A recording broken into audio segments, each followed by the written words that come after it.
ಮಾತಾಡ್ತಿರೋದು. ಎಲ್ಲರೂ ಹೇಗಿದ್ದೀರಾ? Good afternoon. ನಾನು ಹಾಗೆ ಸುಮ್ಮನೆ ಇಲ್ಲೇ ಬಂದೆ. ಇಲ್ಲಿ ಬಂದು ಚಿಕ್ಕದೊಂದು ಪಾರ್ಕ್ ಐತಿ. ಇದೇ ಪಾರ್ಕ್ ಜಾಸ್ತಿ ಏನು ದೊಡ್ಡ ಪಾರ್ಕ್ ಏನಿಲ್ಲ. ಒಂದೆರಡು ಸೋಫಾ ಹಾಕಿದ್ದಾರೆ, 3-4 ಸೋಫಾ ಹಾಕಿದ್ದಾರೆ. ಹಾಗಾಗಿ ಇದ್ರ ಮೇಲೆ ಕೂತ್ಕೊಂಡು ಒಂದು ಸ್ವಲ್ಪ ಗಾಳಿ ಬೀಸ್ತಿತ್ತಲ್ಲ, ವಾತಾವರಣ ಚೆನ್ನಾಗೈತಿ ಅಂತ ಬಂದೆ ಫ್ರೆಂಡ್ಸ್. ಮನೇಲೇ ಕೂತು ಬೇಜಾರಾಯಿತು. ಇಲ್ಲ ಹೋದರೆ ಜಮೀನ್ ಹತ್ರ ಹೋಗ್ಬೇಕು, ಇಲ್ಲಾಂದರೆ ಮನೆಗೆ ಹೋಗ್ಬೇಕು. ಅದಕ್ಕೋಸ್ಕರ ಬಂದೆ. ನೋಡೋಣ, ಗಾಳಿ ವಾತಾವರಣ ಬೇರೆ ಚೆನ್ನಾಗಿತ್ತಾ, 10 ನಿಮಿಷ ಹಿಂಗೆ ಕೂತ್ಕೊಳ್ಳೋಣ. ನೋಡಿ ಅಲ್ಲೆಲ್ಲ ಬಿಲ್ಡಿಂಗು ನೋಡಿ ಫ್ರೆಂಡ್ಸ್. ಬಿಲ್ಡಿಂಗ್ಸ್ಗಳು ಅದೇನಕ್ಕೆ ಹಂಗೆ ಕಟ್ತಾವ್ರೋ ಗೊತ್ತಿಲ್ಲ ಫ್ರೆಂಡ್ಸ್. ಒಬ್ಬರು ಕಡಿಮೆ ಇಲ್ಲ. ನಾನು 4 ಫ್ಲೋರ್ ಕಟ್ಟು ನಾನು ಇನ್ನೊಂದು 5 ಫ್ಲೋರ್ ಕಟ್ಟಬೇಕು ಅನ್ನೋ ಒಂದು ಇದು ದುರಾಸೆಗಳಿಂದ ಜನಗಳು ಭೂಮಿಗೆ ಭಾರ ಮಾಡ್ತಾವ್ರೆ ಫ್ರೆಂಡ್ಸ್. ಇದೆಲ್ಲ ಹಾಗಾಗಿ ಸಖತ್ ಎಲ್ಲ ಒಬ್ರಿಗಿಂತ ಒಬ್ಬರು ಜೋರಾಗೆ ಕಟ್ತಾ ಇದ್ದಾರೆ. ಎಲ್ಲ ಸೈಡು ಕಟ್ಟಿ ಮರಗಳ ನೋಡಿ ಎಲ್ಲ ಕಟ್ಟಿದ್ದಾರೆ. ನಾನು ಹಂಗೆ ಸುಮ್ಮನೆ ನೋಡೋಣ, ವಾತಾವರಣ ಚೆನ್ನಾಗಿತ್ತಲ್ಲ ಅಂತ ಬಂದೆ. ಇಲ್ಲೆಲ್ಲ ಎಷ್ಟು ಚೆನ್ನಾಗಿದೆ. ಈಗ ಬಂದು ಮಾವಿನ ಗಿಡ ಬಿಡುತ್ತಲ್ಲ, ಆ ಸಸಿ ಮಾವಿನಕಾಯಿ. ಹಾಗಾಗಿ ಮಾವಿನ ಸಸಿ ಬೆಳೆದಿದೆ.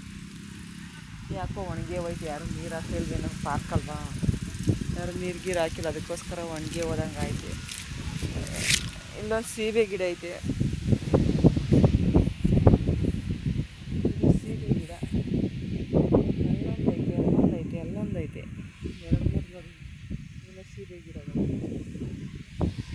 ಇವೆಲ್ಲ ಕಾಯಿ ಬಿಡಲ್ಲ. ಈ ಸರಿಯಾಗಿ ಯಾರೂ ಮಾಡ್ಕೊಳಲ್ವಲ್ಲ, ಕಾಯಿ ಬಿಡಲ್ಲ. ಇದು ನೋಡಿ, ಇದು ಮಾವಿನ ಮರ. ಇದು ಗಿಡ ಅಂತ ಗೊತ್ತಿಲ್ಲ.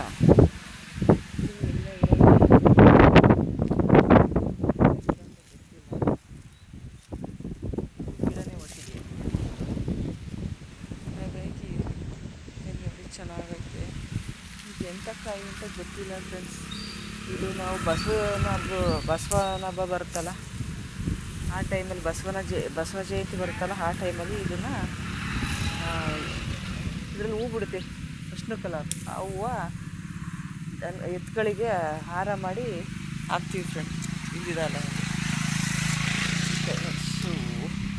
ಇದಾಗೋಯ್ತು, ಕರೆನೇ ಆಗೋಯ್ತು. ಇದರಲ್ಲಿ ಅರ್ಶಿನ ಕಲರ್ ಹೂವು ಬಿಡುತ್ತೆ, ಅದು ಚೆನ್ನಾಗಿರುತ್ತೆ. ಬಸವನ ಜಯಂತಿ ಟೈಮಲ್ಲಿ ದನಿಗೆ ಹಾರ ಹಾಕಿ ಮಾಡ್ತಾನೆ, ಚೆನ್ನಾಗಿರುತ್ತೆ ಫ್ರೆಂಡ್ಸ್. ಇದೆಲ್ಲ ಇಲ್ಲೊಂದು ಹಾಕಿದ್ದಾರೆ, ಇದೆ ಆಮೇಲೆ ಇಲ್ಲೊಂದು ಹಾಕಿದ್ದಾರೆ, ಅಲ್ಲೊಂದು ಹಾಕಿದ್ದಾರೆ. ಹೀಗಾಗಿ ಎಲ್ಲ ಕಡೆನೂ ಒಂದೊಂದು ತೋರಿಸವ್ರೆ ಚೇರ್. ಹತ್ತಿ ಮರ ಅನಿಸುತ್ತೆ, ಮೇಲೈತಲ್ಲ ಕಾಣಿಸ್ತೈತಲ್ಲ, ಹತ್ತಿ ಮರ ಅನಿಸುತ್ತೆ. ಹತ್ತಿಕಾಯಿ ಬಿಟ್ಟೈತೆ, ಹತ್ತಿ ಮರನೇ ಇದು. ಹತ್ತಿಕಾಯಿ ಬಿಟ್ಟೈತೆ. ಇದು ಹೊಂಗೆ ಮರ, ಎರಡು ಕೊಡಕ್ಕೆ ಹೊಂಗೆ ಮರ ನೋಡಿ.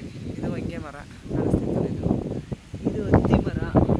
ಹತ್ತಿ ಹಣ್ಣು ಅಂತ ಬರೋದು, ಅದರೊಳಗೆ ಹಣ್ಣಾದ್ಮೇಲೆ ಹುಳ ಜಾಸ್ತಿ ಆಗಿರುತ್ತೆ ಯಾವಾಗಲೂ, ಹಾಗಾಗಿ ಹುಳ ಇರುತ್ತೆ. ಆದರೂ ಹುಳ ಇದ್ರೂ ಬಿಡಲ್ಲ, ತಿಂತಾರೆ. ಅದು ಒಳ್ಳೇದಂತೆ, ಹೀಟೆಲ್ಲ ಹೊಡೆಯುತ್ತೆ. ಹಾಗಾಗಿ ಗಾಳಿ ಇರೋದ್ರಿಂದ ವಾಯ್ಸು ಇದಾಗ್ತೈತಿ, ಬ್ರೇಕ್ ಆಗ್ತೈತಿ ನೋಡಿ ಫ್ರೆಂಡ್ಸ್. ಇದು ಹೊಂಗೆ ಮರ ಎಷ್ಟು ಚೆನ್ನಾಗಿ ತಂಪು ನೆರಳು ಕೊಡುತ್ತೈತಿ.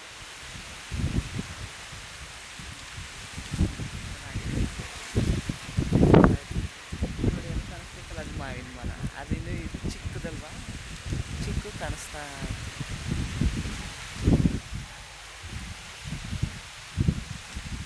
ವಿಡಿಯೋ ಮಾಡಲಿಕ್ಕಾಗಿ ನಾನು ಅಲ್ಲಿಂದ ಬಂದು 10 ನಿಮಿಷ ಇಲ್ಲಿ ವಿಡಿಯೋ ಮಾಡಿ ಹಾಕೋಣ ಅಂತ ಬಂದೆ. ನಾನು ಹಿಂಗೆ ಹೋಗಿದ್ದೆ, ಮನೇಲಿ ಕೂತ್ಕೊಂಡು ಬೇಜಾರಾಗ್ತಾಯಿದ್ದಲ್ಲ ಅಂತ. ಯಾಕೋ ಬಟ್ಟೆ ತಂದು ಎಕ್ಸ್ಚೇಂಜ್ ಕೊಡೋಣ ಅಂತ ಇದು ಆಗ್ತಿರ್ಲಿಲ್ಲ, ಅದಕ್ಕೋಸ್ಕರ ಹಂಗೆ ಬಂದಲ್ಲ, ಇಲ್ಲೇ ಒಂದು ವಿಡಿಯೋ ಮಾಡೋಣ. ಯಾವ ಥರ ವಾತಾವರಣ ಎಷ್ಟು ಚೆನ್ನಾಗೈತೆ. ನಮ್ಮ ಹಾಸನ ವಾತಾವರಣ ಚೆನ್ನಾಗಿರುತ್ತೆ. ಆದರೆ ಚಳಿ ಟೈಮಲ್ಲೆಲ್ಲ, ಬೇಸಿಗೆ ಟೈಮಲ್ಲೆಲ್ಲ ಕೂಲಾಗಿರ್ತಿದೆ, ಚೆನ್ನಾಗಿರುತ್ತೆ ಫ್ರೆಂಡ್ಸ್. ಈ ವಿಡಿಯೋ ನಿಮ್ಗೆ ಇಷ್ಟ ಆದರೆ ಒಂದು ಲೈಕು ಮಾಡಿ, ಶೇರ್ ಮಾಡಿ ಮತ್ತು ಸಬ್ಸ್ಕ್ರೈಬ್ ಮಾಡಿ ಫ್ರೆಂಡ್ಸ್.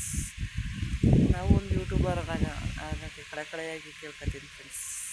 ಶೇರ್ ಮಾಡಿ, ಲೈಕ್ ಮಾಡಿ, ಸಬ್ಸ್ಕ್ರೈಬ್ ಮಾಡಿ ಫ್ರೆಂಡ್ಸ್. Thank you.